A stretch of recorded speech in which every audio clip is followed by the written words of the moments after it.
आज की हमारी कहानी है देवरानी बड़ी या जेठानी। अरे कहने को तो तू बड़ी है, जेठानी है उसकी, और तू हर एक काम अपनी देवरानी से पूछ पूछ के करती है, हैं? तुझे शर्म नहीं आती? क्या हो गया तो माँ जी, नीता दीदी को सब कुछ आता है। 2-4 बात उनसे पूछ ली तो फिर कौन सा पहाड़ टूट पड़ा? हाँ? अरे जबान तो देखो इसकी, छोटी को दीदी दीदी कर रही है। न जाने इस कलवे ने इसमें क्या देख लिया। तभी वहाँ पर बड़ा बेटा कलवा आ जाता है। क्या हो गया माँ? हर रोज की सुबह तुम्हारी चिक-चिक से शुरू होती है, क्या देख लिया क्या देख लिया। आप छोटे से क्यों नहीं बोलती कि अपनी भाभी से छोटी उम्र की बीवी लेकर आता? तभी इतने में छोटा बेटा वहाँ पर आ जाता है। अरे भाभी से छोटी उम्र की लड़की से शादी करता है ना, तो नाबालिग शादी की उम्र में आज सारा परिवार जेल की रोटियां खा रहा होता। तभी इतने में देवरानी वहाँ पर आ जाती है। ना कि वह उम्र में ही बड़ी होती है, बल्कि वह समझदार भी होती है। क्या है, किसी की उम्र के बारे में बात करना सही बात नहीं है। उम्र का क्या है, उम्र हमेशा एक सी तो नहीं रहती, बढ़नी तो है ही। क्यों मीना? मीना यानी कि जेठानी। हाँ दीदी, क्या हो गया? यदि नाते में हम आपसे बड़े हैं तो, लेकिन उम्र में तो आप ही बड़े हो ना। वैसे कितनी उम्र है दीदी आपकी? हाँ? सास जो कि जानती थी जेठानी भले ही उम्र में छोटी हो, लेकिन किसी को नीचा दिखाने में बहुत बड़ी थी। किसी को नीचा दिखाने में वो बिल्कुल भी पीछे नहीं हटती थी। अरे वो चाहे कितनी भी बड़ी हो, लेकिन तेरी तरह छोटी सी उम्र में शादी करके तो नहीं बैठ गई थी किसी के ऊपर बोझ बनकर। उसके माँ बाप ने उसे पढ़ाया लिखाया, लोगों की कैसे इज्जत करते हैं, घर को कैसा संभालते हैं, ये सिखाया, फिर जाकर कहीं उसकी शादी की। तुम बताओ, अंडे से निकलने के बाद कितने दिन में शादी कर ली थी? बड़ी आई। सास के मन में बड़ी के लिए नफरत बहुत ही भरी थी, कारण उसका व्यवहार। फिर एक रोज, अरे बहन शादी है मेरे लड़के की, तुम सब लोग आना शादी में, और मीना अपनी देवरानी को भी जरूर लेकर आना, ठीक है? ठीक है। वो क्या है ना, आप ही बोल दीजिए ना, कहीं उनको बुरा ना लग जाए। वो क्या है ना, अरे हाँ, अब सोले की बसंती ना बन। मैं बैठी हूँ ना अभी इस घर में, मुझे बोल दिया यानी कि सारे परिवार को बोल दिया। जा और अब जल्दी से चाय नाश्ता लेकर आ सरला बहन के लिए। मैं कैसे जाऊँ? मैं तो छोटी हूँ। इतना काम करूँगी तो कहीं थक नहीं जाऊंगी। बड़ी अपने छोटे होने की कहानी गा ही रही थी कि इतने में ही छोटी बहू नीता सरला बहन के लिए चाय और नाश्ता लेकर आ जाती है। माँ जी चाय, चाची जी चाय। मैंने आपकी आवाज़ सुन ली थी तो सोची कि सीधा चाय और नाश्ता लेकर ही आपको मिलने के लिए चलूं।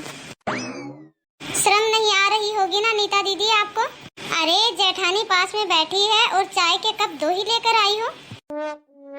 कब इज्जत करना सीखोगी बड़ों की? जेठानी जो कि उम्र में उससे बड़ी है, वो उसकी बात सुनकर परेशान हो जाती है और वह रोने लगती है। अरे नीता तू क्यों रो रही है बेटा? तू जानती है ना छोटी है अभी ये। भले ही उम्र में छोटी है, लेकिन पद तो जेठानी का है। विनीता बेटा इसके लिए ना बोतल में दूध लेकर हाँ वैसे भी अभी छोटी है ना ये। क्यों मीना? सभी लोग देवरानी का साथ देते हैं, जिससे मीना को देवरानी से नफरत हो जाती है। फिर एक दिन, माँ जी आपका जो रानी हार है ना, वो मुझे दीजिए, मैं शादी में पहन कर जाऊंगी। अरे बेटा वो तो नीता के पास है, तू तो जानती है ना उसके भाई की शादी है, वो शादी में क्या पहनेगी, इसलिए।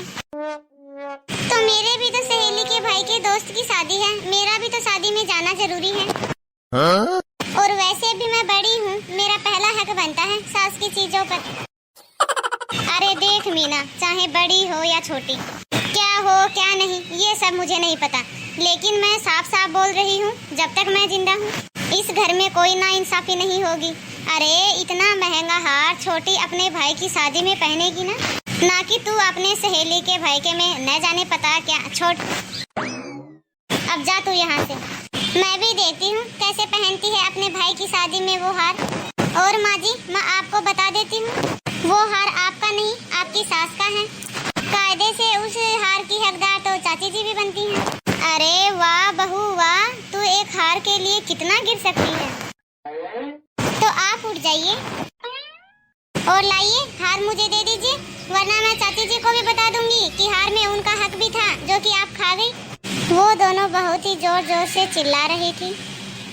सास बहू की चिक चिक सुनकर नीता वो हार लाकर अपनी जेठानी को दे देती है। लो नीता, ये हार तुम ही रख लो, मैं कुछ और पहन लूंगी, लेकिन प्लीज सासू माँ से ऐसे लफ्जों में बात नहीं किया करो। मुझे ये पसंद नहीं कि तुम सासू माँ से ऐसे बात करो, समझी? क्या समझी समझी लगा कर रखा है। मैं बड़ी हूँ तुमसे, मैं दीदी दीदी कहकर तुम्हें बुलाती हूँ, तो तुम्हें संस्कार नहीं दिखाने चाहिए? एक तो उम्र में मुझसे इतनी बड़ी हो, तुम्हें बोलने की भी सहूलियत नहीं। जाओ और मेरे लिए पानी लेकर आओ। वो कहीं नहीं जाएगी। ये बोलकर सास मीना के हाथ से हार छीन लेती है। लगता है चाची जी को फोन लगाना ही पड़ेगा। सासू माँ झट से अपना फोन उठाकर अपनी देवरानी के पास फोन लगाकर मीना को दे देती है। ले, मैंने लगा दिया रजनी को फोन, बात कर ले। हम तो सारी उम्र प्यार से रहे और तू आई है लड़ाकू। अरे कहने को तो तू छोटी है, लेकिन तुम्हारी हरकतें बड़ों से बड़ों को भी फेल करती हैं। चाची जी, वो आपकी सास का रानी हार जो मम्मी जी के पास रखा है। हाँ तो बहू, क्या हो गया? तू क्यों परेशान हो रही है? चाची जी, आपको नहीं चाहिए क्या? आपकी सास की आखिरी निशानी है जो कि माँ जी अकेले हड़प कर बैठी हैं। हाय रे, कैसी बहू है रे तू, जो कि अपनी ही सास की बुराई कर रही है। अरे बड़ी है तू ही ऐसी हरकतें करेगी तो फिर छोटी से क्या उम्मीद है? शर्म कर ले बहू, छोटी तुझसे क्या सीखेगी? अरे जेठानी होकर देवरानी को कैसी राहें दिखाएगी तू? कैसी बात कर रही हो आप? एक तो मैं आपको आपका हार दिला रही हूँ। तू ना हमारे हक की चिंता मत कर, वो तो हमारी सास हमें दे कर गई है। तू ना बस मेरी जेठानी की तबीयत की चिंता कर, ठीक है? फिर मीना को गुस्सा आ जाता है। देवरानी जेठानी मिलकर रहे तभी घर स्वर्ग बनता है। तेरी तो किस्मत अच्छी है जो कि तुझे इतनी समझदार देवरानी मिली जो कि उम्र में तुझसे बड़ी है। हाँ तो इसमें किस्मत क्या अच्छी है? उम्र में छोटी हूँ तो दबाने की कोशिश मत करिए आप लोग, समझी? फिर मीना वहाँ से चली जाती है। माँ जी, क्या हो गया जेठानी जी को? ये बात बात पर इतना गुस्सा क्यों होती है? अरे बेटा, वो कहावत है ना कि मेंढक को घी हजम नहीं होता, इसके साथ भी कुछ ऐसा ही हो रहा है। उम्र कम, तजुर्बा कम, समझ भी कम और पद मिल गया बड़ा। जेठानी को तो समझ ले पच नहीं रहा है तेरी जेठानी को। नीता जो कि समझदार है, वो भी ठान लेती है कि वो अपनी जेठानी को सुधार कर ही दम लेगी ताकि घर की शांति बरकरार रहे। लेकिन सवाल वही कि कैसे। फिर अगले रोज, माँ जी कल मेरे व्रत खत्म हो रहे हैं तो मुझे उद्यापन करना है, तो 5 औरतों को खाना खिलाना है, आप और मीना भी उसमें बैठिएगा। नीता सभी को प्रसाद देती है और खाना खिलाती है और सभी के पैर छूती है क्योंकि सभी उम्र में बड़ी होती है। फिर नीता मीना के पैरों को हाथ लगा ही रही होती है कि अरे ये क्या? नहीं नहीं दीदी, मैं तो उम्र में आपसे छोटी हूँ। अरे नहीं दीदी, आप तो बड़ी हो, जेठानी बड़ी होती है और देवरानी छोटी। आप ही तो कहती हो कि मैं शर्म करूं। हाँ लेकिन इन औरतों को देखो कितनी बुजुर्ग हैं और मैं तो अभी जवान हूँ, मेरे पैर मत छूना।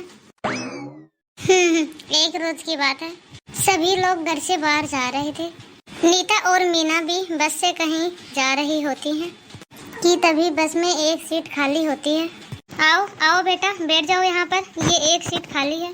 नहीं नहीं, ये बड़ी जेठानी जी खड़ी रहीं तो मैं कैसे बैठ सकती हूँ? दीदी दीदी आप बैठ जाइए ना।